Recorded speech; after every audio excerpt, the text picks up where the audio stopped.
उत्तर भारत में हिमालय से निकलती एक महानदी कृष्णगंगा, वही नदी जिसके अंदर समुद्र मंथन से निकला अमृत देवताओं ने राक्षसों से छुपाकर रखा था।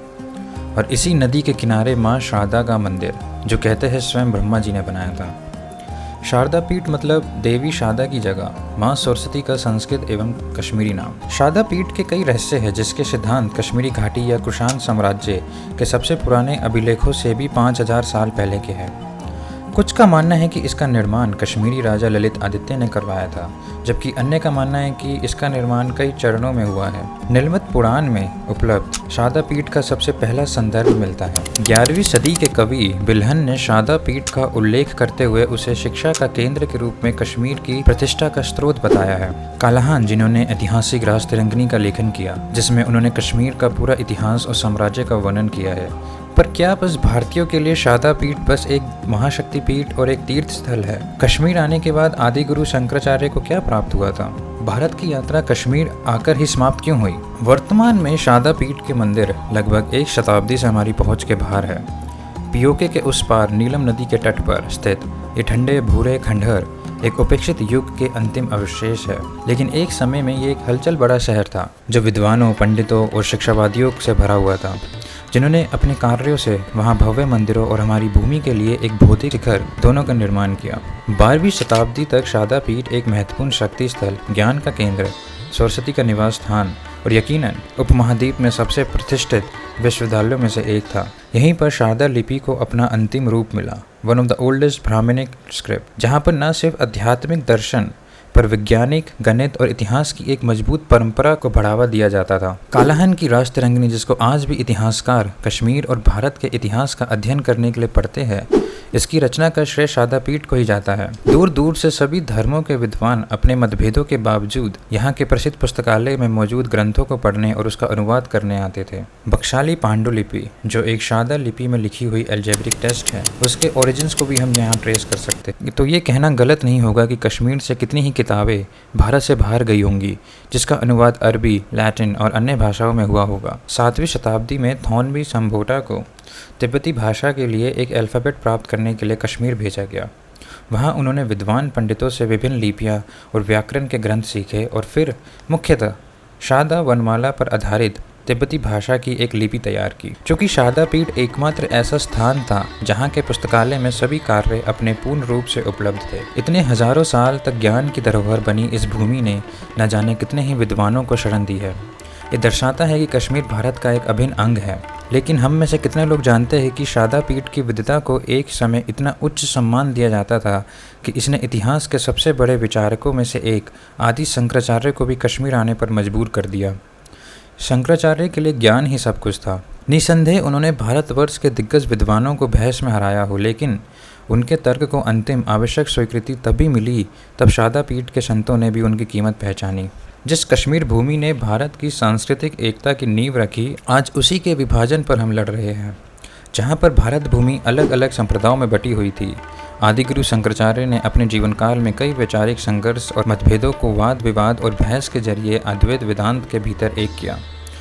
दुनिया भर के कई इतिहासकारों और विद्वानों ने कश्मीर में शिक्षा लेना जरूरी माना है। 631 ईसा ई से 751 ईसा ई के बीच भारत की यात्रा करने वाले चीनी यात्री हुएन त्सांग और ओकांग ने अपने संस्मरणों में उल्लेख किया है कि कोई भी विद्वान व्यक्ति तब तक अपनी विद्या में परिपक्व नहीं माना जाता था जब तक वह कश्मीर के विद्वानों के साथ शास्त्रार्थ और प्रवचन में भाग नहीं लेता। प्राचीन भारत में काशी और कश्मीर शिक्षा के प्रमुख केंद्र थे। कई हद तक कश्मीर तो काशी से भी आगे निकल गया था। आदर्शवादी अद्वैत, कश्मीर का शैव दर्शन दक्षिण भारत के तर्कसंगत द्वैतवादी शैव सिद्धांत का पूरक है। स्पष्ट था कि काशी के विद्वानों को अपनी शिक्षा पूरी करने के लिए कश्मीर आना पड़ता था। वर्तमान समय में काशी के बच्चों के जनेऊ संस्कार के समय उन्हें कश्मीर की ओर 7 कदम भी चलवाए जाते हैं, माँ सरस्वती का आशीर्वाद लेने के लिए। प्राचीन काल में दुनिया की सबसे पुरानी सभ्यताओं में से ही नहीं बल्कि उच्च शिक्षा का केंद्र भी था, और कश्मीर की यह वास्तविकता थी जहां विभिन्न धार्मिक संप्रदायों के लोग शांतिपूर्ण रहते थे। पर इस शांति को भंग करने में आक्रमणकारियों को सदियां लग गई। कालाहन ने राजतिरंगिनी में उल्लेख किया है कि सेना और गोला बारूद से कश्मीर नहीं जीता जा सकता। कश्मीर के पतन की कहानी भी उतनी ही दिलचस्प है जितनी उसके निर्माण की। इतिहास प्रगति का अध्ययन है और किसी भी देश या काल का इतिहास या प्रसंग समझने के लिए हमें प्रमाणों की ज़रूरत होती है, पर ये प्रमाण भी हमारे विश्वास पर निर्भर करते हैं कि हम किसको अतीत का प्रमाण मानते हैं। कश्मीर के पूर्व काल से संबंधित इतिहास समझने के लिए हमारे पास 2 किताबें और उसकी अपनी जियोलॉजी है। नीलमत एक प्राचीन कश्मीरी पुराण है जिसे काल्हान ने भी कश्मीर के इतिहास को समझने के लिए और राष्ट्ररंगिणी के स्रोत के रूप में इस्तेमाल किया है। शरद ऋतु के लाल चिनार या गुलमर्ग और सोनमर्ग की बर्फ़ से ढकी ढलानें अब कश्मीर पर चर्चा का विषय नहीं है।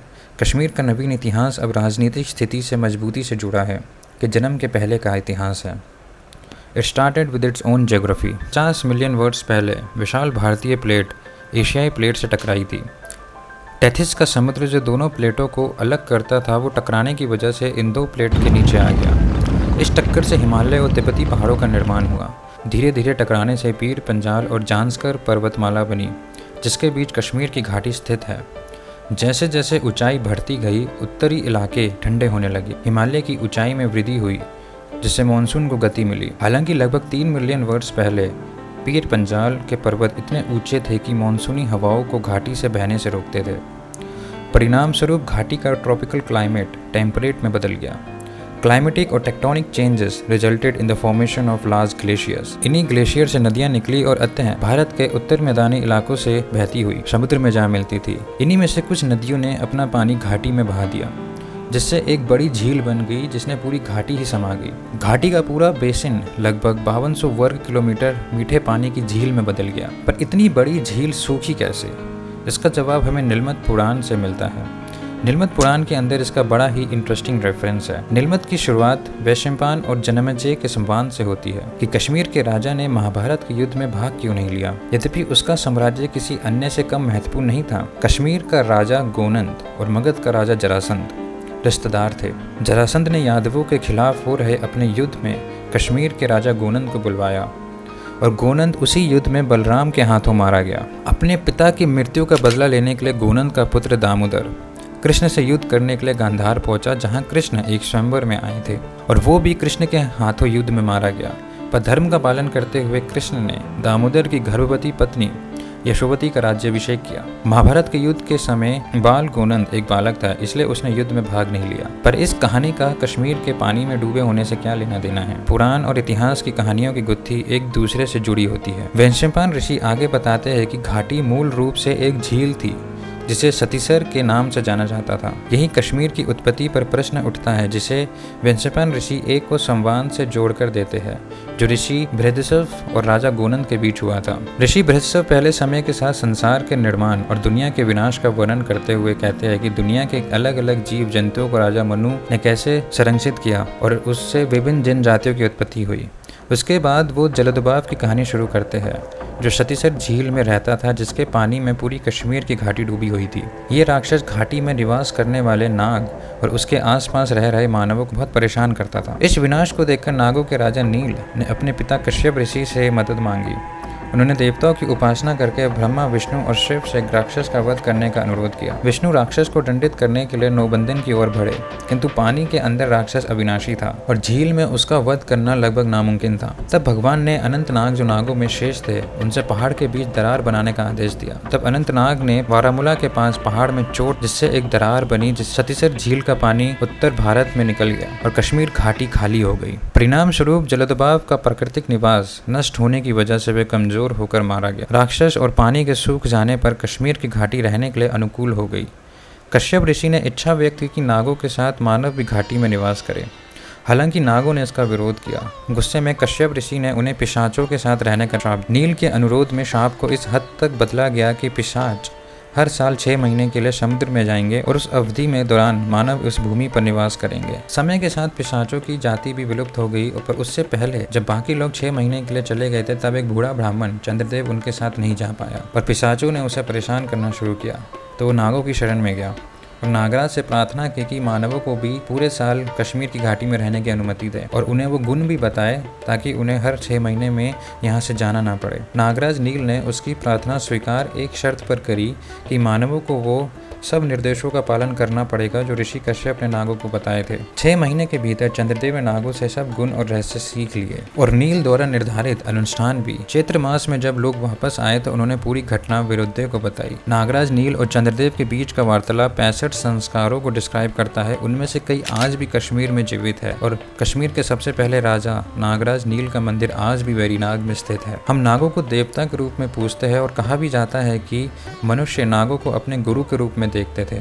ओरिजिन ऑफ कश्मीर जैसे नीलमत पुराण में लिखा गया है वही काल्हान ने राजतरंगिणी में भी इस्तेमाल किया है और वहीं थोड़ा बदले हुए रूप में महावामसा में भी वर्णित है। चाहे वो कश्मीर का बेसिन लाइक शेप हो या किसी युग की स्मृति जो ये दर्शाता है कि कश्मीर की घाटी पानी से भरी हुई थी।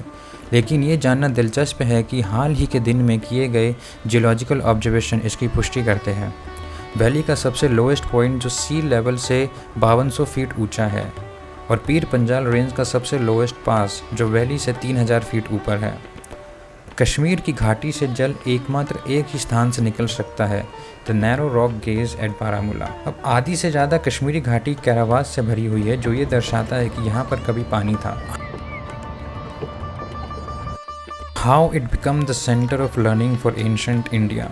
इसमें दो राय नहीं है कि कश्मीर भारत का अभिन्न अंग रहा है, एक तरह से भारत के अंदर आने का द्वार भी और भारतीय ज्ञान का पश्चिमी दुनिया तक पहुंचने का साधन भी। किसी भी समाज और देश के लिए शिक्षा उतनी ही जरूरी है जितना उसका धर्म। जो समाज शिक्षा को अनदेखा करके धर्म को प्रधानता देता है उसके पतन भी इतिहास में जल्दी हो जाता है। अपने धर्म को समझने के लिए एक व्यक्ति को शिक्षित होना भी आवश्यक है, जिसके अंदर जीवन और दुनिया के प्रति प्रश्नों का सागर होता है। उनके उत्तर पाने के लिए वो खोज भी करता है। विदेशों से कई विद्यार्थी साधक या लोग भारत आते थे इन्हीं प्रश्नों के उत्तर के लिए। समय के साथ भारत में भी शिक्षा बदली। गुरुकुल के आश्रम के बाद कई विश्वविद्यालय बने जहां लोग अपनी उच्च शिक्षा या किसी व्यक्ति विशेष और विषय का अध्ययन कर सके जो स्थानीय राजा और वहां के लोगों के सहयोग से चलते थे। भारत की विशेषता ये भी रही है कि अगर कोई दर्शन बाहर से आता भी था तो भारत की संस्कृति में मिलकर और विकसित हो जाता था। देश विदेश और भारत के कई विद्वान कश्मीर आकर बसते थे, शारदा पीठ में ज्ञान प्राप्त करते थे। बौद्ध धर्म का भौतिक विकास भी कश्मीर में हुआ और कई विद्वान अपनी शंकाएं लेकर और दीक्षा लेने कश्मीर आते थे। सम्राट अशोक के कार्यकाल में कश्मीर बौद्ध धर्म का महत्वपूर्ण स्थान बन गया और यही उसकी महायान शाखा का चीन तक प्रसार हुआ। हम ज्ञान प्राप्त करने के लिए माँ सरस्वती की आराधना करते हैं, परंतु हम माँ सरस्वती का निवास स्थान कैसे भूल सकते हैं।